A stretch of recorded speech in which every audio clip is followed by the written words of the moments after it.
Shalom, shalom, peuple de Dieu, shalom, frères et sœurs. Je reviens vers vous pour vous faire part de la vision du Seigneur sur le Cameroun et de donner la vision aussi sur le Cameroun. Voilà. Et sans plus tarder, si vous avez vos Bibles, s'il vous plaît, nous allons lire la parole que le Seigneur m'a donnée pour le Cameroun. Nous le trouvons dans le livre de Amos.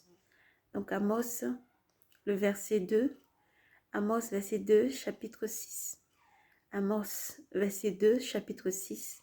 Le chapitre 6 que nous lisons entièrement. Et jusqu'au verset... Amos, chapitre 2, le verset 6. À partir du verset 6 jusqu'au verset 16. Jusqu'à la fin, en fait. Et nous allons juste prendre un temps de prière et confier ce moment au Seigneur. Seigneur mon Dieu, mon roi, nous voulons te bénir et te dire merci pour tout ce que tu es, ô Dieu. Père, merci pour l'amour, merci pour ta fidélité. Seigneur, même si les choses sont dures, des fois, ils sont difficiles, tu montres et tu demandes à tes enfants de se repentir et de revenir à toi. Ô Dieu, roi, merci pour tout ce que tu es. Seigneur, prends pitié. En toutes choses, nous voulons juste te demander, Seigneur, prends pitié, ô Dieu. Tu es un Dieu d'amour, tu es un Dieu de fidélité. Seigneur, prends contrôle de ce moment. Couvre-nous de ton sang, Seigneur. Que ton sang inonde ce message. Père, que ton Esprit Saint prenne place, afin que rien ne soit retranché, tout soit donné, dans l'ordre que tu veux qu'il soit donné, Seigneur. Prends contrôle entier de ce moment, Seigneur. Nous abandonnons à toi l'honneur, la gloire, la louange. Seigneur, sois à toi. Tu es le Dieu trois fois saint. Tu es le Dieu éternellement saint, Seigneur. Merci pour tout ce que tu es, ô Père éternel. Merci pour ta fidélité. Merci pour ta pitié. Merci pour ta grâce, Père. Oh Dieu, merci. Car tu es un Dieu bon, de bonté et d'amour. Merci Seigneur, toi qui prends place par ton Esprit Saint. Aussi touche le cœur de tes enfants, Père, afin qu'ils puissent se repentir et revenir à leur premier amour, oh Dieu. Merci pour tout ce que tu es, Seigneur. Amen. Nous allons lire dans Amos, chapitre 2, le verset 6 au verset 16. Nous lisons par le nom puissant du Seigneur Jésus-Christ. Ainsi parle Yahvé. Pour trois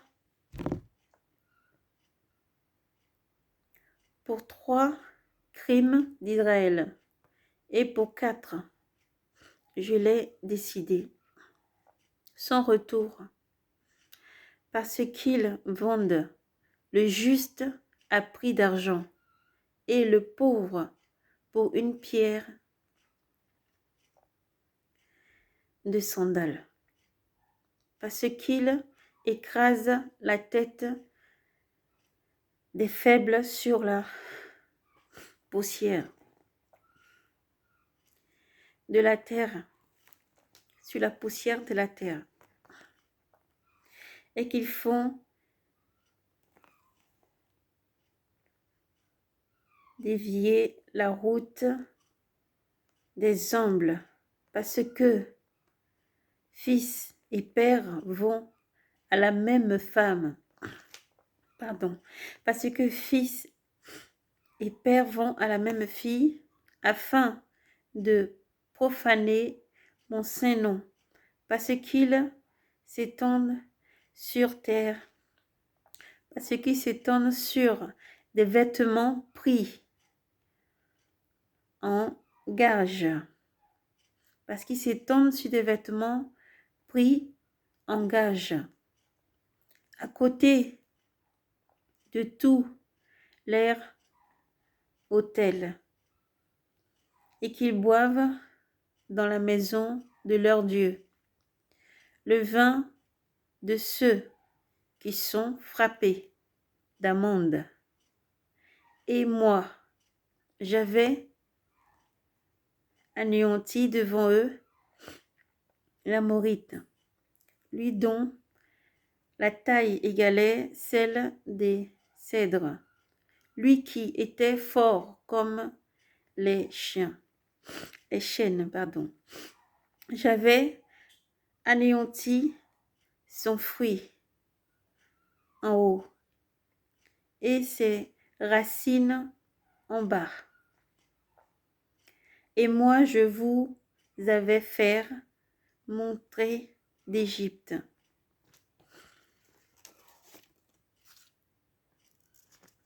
Et pendant 40 années, menés dans le désert, pour que vous possédiez le pays de la nourriture, pour que vous possédez le pays de la nourriture. J'avais souscrit, excuse-moi, je suis toujours pas enrhumée. Gloire à toi, Seigneur Jésus.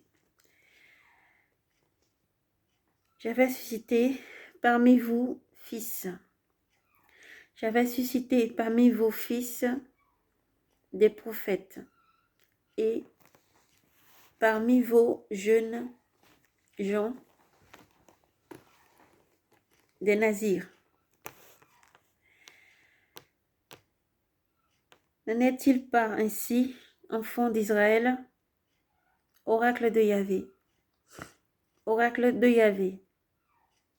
Mais vous avez fait boire du vin aux nazirs. Aux prophètes, vous avez donné cet ordre. Ne prophète pas, ne prophétise pas. Ne prophétise pas. Eh bien, moi je vais vous tasser sur place comme est tassé un chariot, tout rempli de gerbes. La fuite manquera à l'homme agile. L'homme fort ne déploiera pas sa vigueur, et le brave ne sauvera pas sa vie. Celui qui manie l'arc ne tiendra pas l'homme au pied agile n'échappera pas. Celui qui monte à cheval ne sauvera pas sa vie, et le plus courageux d'entre les braves s'enfuira nu en ce jour-là. Oracle de Yahvé.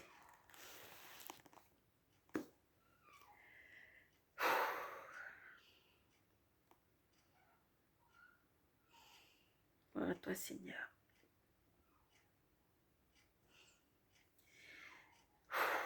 Père, prends contrôle de toutes choses, Seigneur Jésus.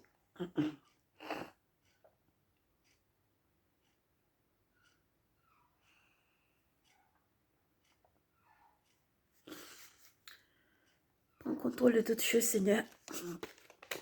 Alors, ça fait déjà, je pense, 4 jours que le Seigneur me parle. Et il décède beaucoup que la paix revienne dans le pays. Et le Seigneur m'avait fait voir aussi une vision. Dans cette vision, le Seigneur m'a montré. Oh Père, je t'en supplie, prends le contrôle, Seigneur Jésus. Pétais la chair, je t'en supplie. Le Seigneur m'avait montré où j'ai fait enlever un esprit. Le Seigneur m'a montré au-dessus du pays. Gloire à toi, Seigneur Jésus. Le Seigneur me montrait au-dessus de votre pays les ténèbres qui recouvraient le pays. Beaucoup de mal, beaucoup de choses qui s'est passées. Et d'un coup, au fait, il y a eu un silence très très long. Et d'un coup, c'était comme s'il y avait une main géante, une main de fer qui avait l'air d'être consumée, au fait, par le feu, au fait. Et cette main-là était blanche, une main blanche. Une main géante, au fait, qui venait comme dans le pays, comme pour ramasser des choses, comme pour ramasser des choses. Et à chaque fois que cette main-là venait, moi, c'est comme si j'étais à l'air, je t'arrêtais. Le Seigneur se tenait là à ma droite. Le Seigneur Jésus se tenait là à ma droite. Que ta volonté soit faite, Seigneur. Ce n'est pas une faiblesse. Le Seigneur a beaucoup mal pour ce pays.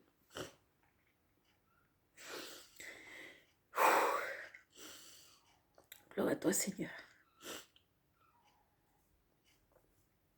On ne combattait pas la chair. Hein. Alors le Seigneur, gloire à toi, Seigneur Jésus, s'est tenu à ma droite et me montrait. Il y avait une main blanche, une main très grande. On pourrait dire que cette main a été consumée par le feu. C'était une main de feu. Mais on pouvait voir les doigts. Elle venait comme sur le pays, elle enlevait. Quand elle partait, à chaque moment, il y avait comme un arrêt. Ça se faisait comme un arrêt. Au-dessus, on pouvait voir. Il y avait comme, vous voyez, avant que quand on sème quelque chose dans la terre, avant que ça ne pousse, une fois que la graine, elle pourrit dans la terre, ça germe, vous voyez. Et il y a un premier pouce qui sort, les premiers. Voilà. La première fois que cette main était passée,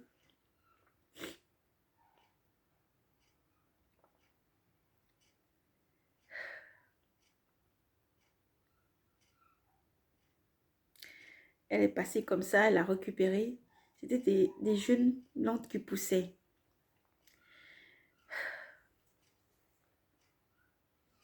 Et il faut les Congolais, ils prient beaucoup. Il faut les peuples congolais prient beaucoup et il faut beaucoup prier. Jésus vous aime infiniment.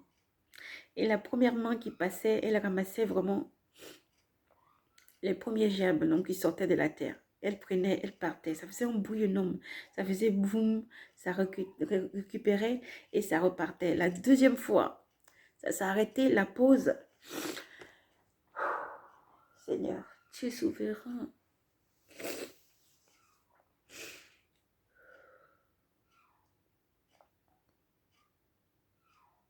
À toi, Seigneur Jésus. La deuxième fois, c'était de l'or. Et la troisième fois, ça brillait beaucoup. Ça ressemblait comme à du diamant.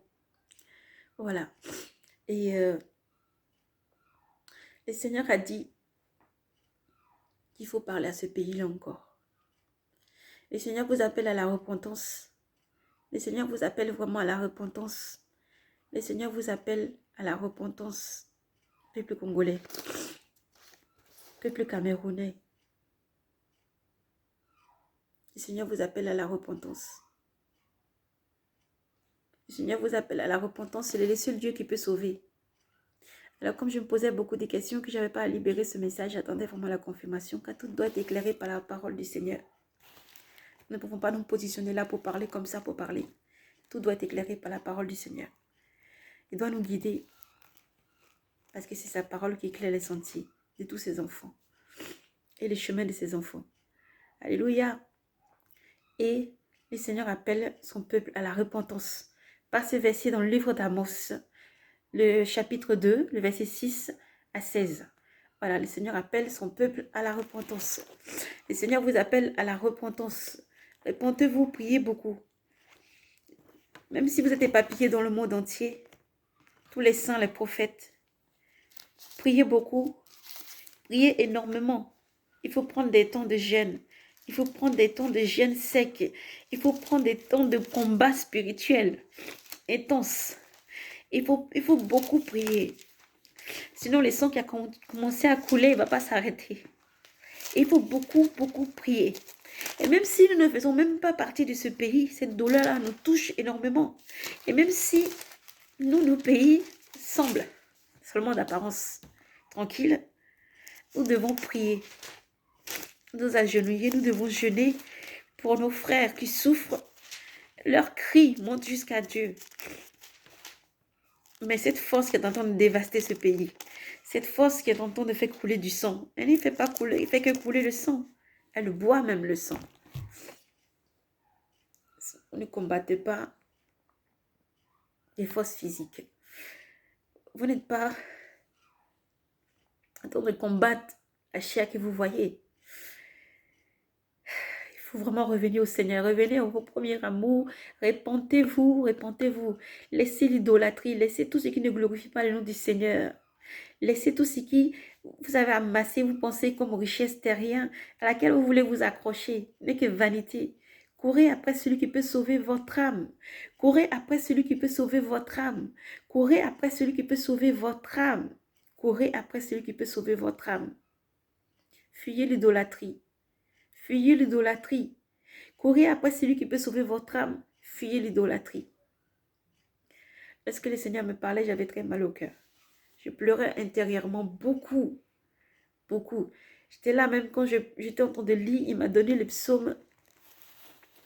Il m'a donné le psaume 107 ici. Et quand je lisais, je pleurais beaucoup. J'ai tout lu jusqu'à la fin, seulement qu'en larmes. J'ai dit, pourquoi, Seigneur, c'est ton peuple? Pourquoi, Seigneur? Et vous êtes allé loin de lui, vous l'avez abandonné. Son peuple a tourné le dos, l'a abandonné, a couru après les vanités du monde, a couru après les vanités du monde. Le Seigneur Jésus se tient là. Il est le seul guerrier qui peut vous défendre. Vous ne faites plus confiance à Dieu, mais l'être humain a placé sa confiance dans les âmes, les futilités de ce monde. Et ils font confiance aux âmes, aux futilités, à leur armée. Et ils ont oublié Dieu. Alors Dieu est en colère, oui.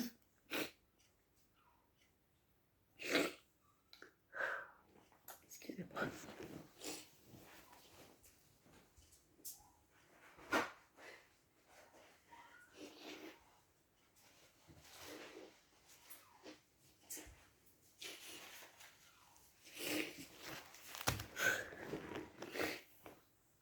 Alors oui, Dieu est en colère. Dieu est en colère et Dieu appelle son peuple à la repentance. Dieu appelle son peuple à la repentance. Repentez-vous, revenez au Seigneur. À vous, peuple congolais, revenez au Seigneur. Repentez-vous et revenez au Seigneur. Elle m'a demandé de lire, c'est tout le psaume. C'est vrai, elle conforte quand elle commence. Elle a besoin de toutes ces pages. Mais quand on fait que lire, il ne faut pas lire. Il ne faut pas lire, au fait. Il faut comprendre ce que le Seigneur veut dire à l'intérieur. Il faut comprendre ce que le Seigneur veut dire à l'intérieur. Le Seigneur, il a mal. Le Seigneur, il a mal. Il est blessé. Que vous l'ayez abandonné. On va lire, on va penser c'est qu'Israël, le peuple israélite, à tous ces enfants qui sont éparpillés, à ceux qui sont en train de suivre surtout son premier amour et tout ça, à qui il a sauvé, mais qui se sont détournés de lui et qui ont commencé à adorer les êtres humains, qui ont commencé à adorer l'argent, l'or, l'abomination, à commencer à être idolâtre. Mais Jésus vous aime malgré tout ça. Malgré tout ça, il s'accroche à vous encore. Il vous tend la main. Il dit que la repentance, si mon peuple crie et s'humilie et vient à moi, je lui pardonnerai ses fautes. Parce qu'il est un Dieu d'amour et de fidélité. Vous ne pouvez pas être sauvé par qui que ce soit. Les êtres humains qui s'élèvent, qui disent qu'ils veulent sauver, ils viennent juste pour éteindre un feu. Ils viennent juste pour faire semblant de paraître. Et par derrière, puissent vous tuer, puissent vous massacrer comme ils veulent à leur guise. Voici ce que c'est ceux qui font semblant de sauver. Vraiment que Dieu prenne pitié de son peuple et de sa nation. Nous devons continuer à prier. J'appelle tous les saints. Aussi du monde entier, peu importe où vous vous trouvez. Je pense que quand la guerre frappe à quelque part, il ne faut pas sourire. Car on ne sait jamais quand est-ce que ça va frapper ton propre pays. N'attends pas que la guerre frappe ton pays, que ton peuple soit en train de souffrir et mourir pour te lever dans la prière. Mais lorsque nous voyons nos frères souffrir, et si tu es vraiment chrétien, partout où vous vous trouvez, si vous êtes vraiment chrétien et que vous vous appelez chrétien, sachez-le. Il y a un peuple qui souffre.